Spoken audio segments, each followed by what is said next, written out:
காங்கேயம் முத்துவின் original winners brand அரிசிகள் தரத்திலும் சுவையிலும் என்றும் நம்பர் 1. மக்களவைத் தேர்தலில் திமுக கூட்டணியில் காங்கிரசிற்கு 10 தொகுதிகள் ஒதுக்கப்பட வாய்ப்பிருப்பதாக தகவல்கள் கூறுகின்றன. அண்மை செய்தியாக பார்த்துக் கொண்டிருக்கிறோம். திமுகவிற்கும் காங்கிரசிற்கும் இடையிலான தொகுதி பங்கீடு இன்று இறுதி செய்யப்படும் என்று கூறப்பட்டிருக்கும் சூழலில் தமிழகத்தில் 9 தொகுதிகளும் புதுச்சேரியில் 1 தொகுதியும் காங்கிரசிற்கு ஒதுக்கப்பட வாய்ப்பிருப்பதாக கூறப்பட்டிருக்கிறது. இதுகுறித்த கூடுதல் விவரங்களை வழங்குவதற்காக செய்தியாளர் ராஜ்குமார் இணைந்திருக்கிறார். ராஜ்குமார், 10 தொகுதிகள் காங்கிரசிற்கு ஒதுக்கப்பட வாய்ப்பு இருப்பதாக கூறப்படுகிறது. காலையில் பார்க்கும் பொழுது 9 தொகுதிகள் ஒதுக்கப்பட வாய்ப்பு இருப்பதாக சொல்லப்பட்டிருந்தது. எத்தனை தொகுதிகளை காங்கிரஸ் கோரியிருந்தது? எத்தனை தருவதற்கு திமுக உடன்படப் போகிறது?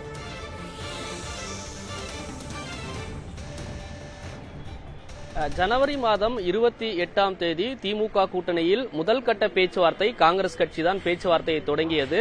அப்பொழுது 14 தொகுதிகள் பேசப்பட்டது. அதன் பின்னர் 12 தொகுதிகளாவது காங்கிரஸ் கட்சிக்கு ஒதுக்க வேண்டும் என்பதுதான் காங்கிரஸ் கட்சியினுடைய அகில இந்திய தலைமையும் அதே போன்று இங்க இருக்கக்கூடிய மாநில தலைவர்களும் பேசப்பட்டு வந்திருந்தார்கள். கட்டாயம் இரட்டை இலக்க எண்ணில் இந்த முறை காங்கிரஸ் கட்சிக்கு தொகுதி பங்கீடு ஒதுக்க வேண்டும் என்ற பேச்சுவார்த்தை அடிப்படையில் தான் தொடர்ச்சியாக இழுபறி நீடித்தது. கடைசியாக கடந்த நாடாளுமன்ற தேர்தலில் தங்களுக்கு ஒதுக்கப்பட்ட 10 தொகுதிகள், புதுச்சேரி 1 தொகுதியும் தமிழகத்தில் 9 தொகுதிகள் என 10 தொகுதிகள் ஒதுக்க வேண்டும் என்று காங்கிரஸ் கட்சியினுடைய அகில இந்திய தலைமை திமுகவுடன் தொடர்ச்சியாக பேச்சுவார்த்தையில் பேசப்பட்டு வந்தது. திமுக கூட்டணியில் தற்பொழுது அனைத்து கட்சிகளுக்கும் தொகுதிகள் ஒதுக்கீடு செய்யப்பட்டு இறுதி செய்யப்பட்டது. காங்கிரஸ் கட்சிக்கு மட்டும்தான் இன்று மாலை தொகுதி ஒப்பந்தம் மாலை 6 மணியில் தொகுதிக்கான ஒப்பந்தம் இறுதி செய்யப்பட இருக்கிறது. இன்று மாலை 4:35 மணிக்கு டெல்லியிலிருந்து காங்கிரஸ் கட்சியினுடைய பொதுச் செயலாளர் KC வேணுகோபால் மற்றும் முன்னாள் மத்திய அமைச்சர் முகுல் வாஸ்னிக், தமிழக மேலிட பொறுப்பாளர் அஜய்குமார் உள்ளிட்டோர் இன்று மாலை வருகிறார்கள்.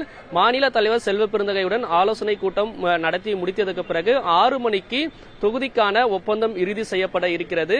இதில் தங்களுக்கு 10 தொகுதிகள் ஒதுக்கீடு செய்வதற்கான வாய்ப்புகள் இருக்கிறது. கடந்த முறை பெற்றதை போன்று இந்த முறையும் 10 தொகுதிகள் திமுகவுடன் ஒப்பந்தம் செய்வதற்கான வாய்ப்புகள் இருப்பதாக காங்கிரஸ் கட்சியினுடைய தலைவர்கள் கூறுகிறார்கள்.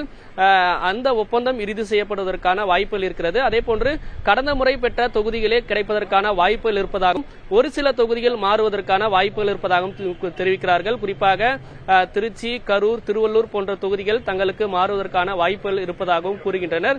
எனவே 10 தொகுதிகள் இறுதி செய்யப்படுவதற்கான வாய்ப்புகள் இருக்கிறது. அதற்காக தான் ஒப்பந்தத்தில் கையெழுத்திடுவதற்காக KC வேணுகோபால் கட்சியினுடைய பொதுச் செயலாளர் வேணுகோபாலே வருகிறார்.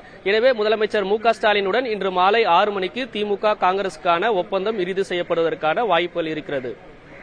தகவல்களை வழங்கியமைக்கு நன்றி ராஜ்குமார். காங்கேயம் முத்துவின் ஒரிஜினல் வின்னசஸ் பிராண்ட் அரிசிகள் தரத்திலும் சுவையிலும் என்றும் நம்பர் 1.